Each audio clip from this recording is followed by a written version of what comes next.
The echoes of one global conflict often sow the seeds for the next. World War I, meant to be the war to end all wars, instead laid the groundwork for an even greater catastrophe. In 1919, the Treaty of Versailles, signed in the opulent Hall of Mirrors, imposed harsh terms on a defeated Germany.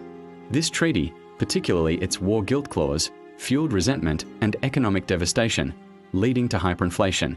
Amidst this turmoil, a charismatic figure emerged. Adolf Hitler, a fervent nationalist, began to gain traction in post-war Germany.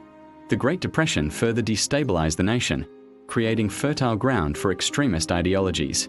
Nazi propaganda saturated the public, promising a return to glory and blaming external forces for Germany's woes. Massive rallies at Nuremberg showcased the growing power of the Nazi Party, culminating in Hitler's ascent to dictatorship in 1933. Hitler, now in power, began to secretly rearm Germany, defying the Versailles Treaty. German factories secretly churned out planes and tanks, building the formidable Luftwaffe and Panzer divisions.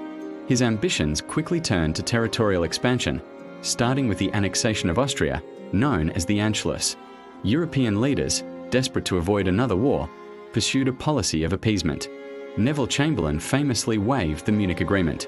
This agreement, intended to secure peace for our time, allowed Germany to annex the Sudetenland. However, Hitler's promises proved hollow. German troops soon marched into Prague, seizing all of Czechoslovakia. The final spark came on September 1, 1939, with the invasion of Poland. This invasion unleashed a new form of warfare, the Blitzkrieg, or Lightning War.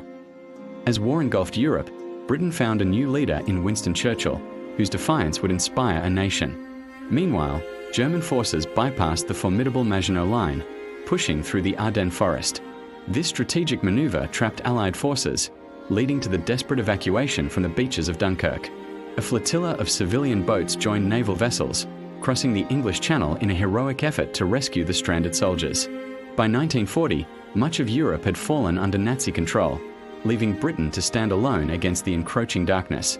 The world watched, holding its breath, as the early chapters of World War II unfolded, forever changing the course of human history.